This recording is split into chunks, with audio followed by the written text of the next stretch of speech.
Notícias do STJ. Os destaques do dia do Superior Tribunal de Justiça, quando e onde você quiser. Olá, esse é o boletim com alguns destaques do STJ.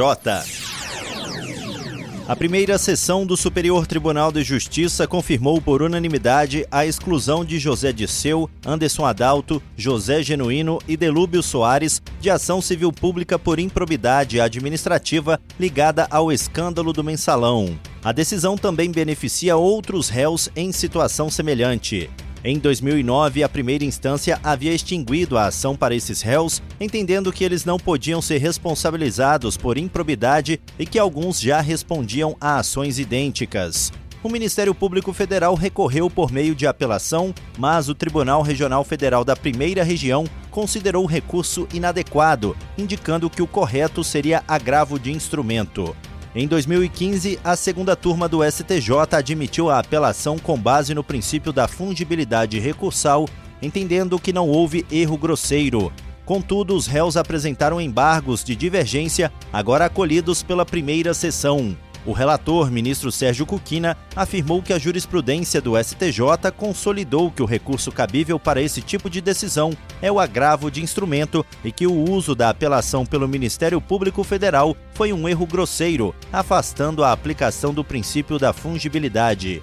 Cuquina também afirmou que a controvérsia deve ser analisada conforme a legislação vigente à época da decisão, sem influência de mudanças posteriores, como as da Lei 14.230 de 2021 ou do tema 1119 do Supremo Tribunal Federal. Por fim, os efeitos da decisão foram estendidos a todos os réus na mesma situação, conforme prevê o Código de Processo Civil. A quarta turma do Superior Tribunal de Justiça decidiu que nos contratos de compra e venda de imóveis firmados após a entrada em vigor da Lei do Distrato, é possível a retenção da cláusula penal e da taxa de fruição, mesmo em lotes não edificados, no caso de rescisão por desistência do comprador. Com esse entendimento, o colegiado manteve decisão do Tribunal de Justiça de São Paulo, que validou a retenção integral dos valores pagos por um comprador que desistiu do contrato de um lote avaliado em R$ 111.042, após ter pago apenas R$ 6.549,10. A vendedora aplicou o desconto conforme previsto contratualmente. No STJ, o entendimento foi de que as retenções estavam dentro dos limites legais e foram previamente informadas ao comprador. A relatora, ministra Isabel Galotti, destacou que a nova lei passou a prever expressamente cláusula penal de até 10% do valor atualizado do contrato e a possibilidade de cobrança de taxa de fruição, mesmo sem edificação no lote, limitada a 0,75% do valor do contrato. Antes da Lei do Distrato, a jurisprudência do STJ só admitia retenções limitadas por falta de base legal clara. Com a nova legislação, o direito ao distrato foi regulamentado, estabelecendo critérios objetivos de devolução e retenção.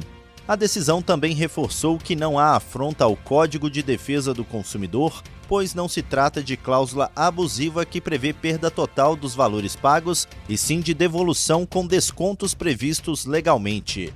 Como o valor pago foi muito inferior aos encargos devidos, não restou nada a ser devolvido.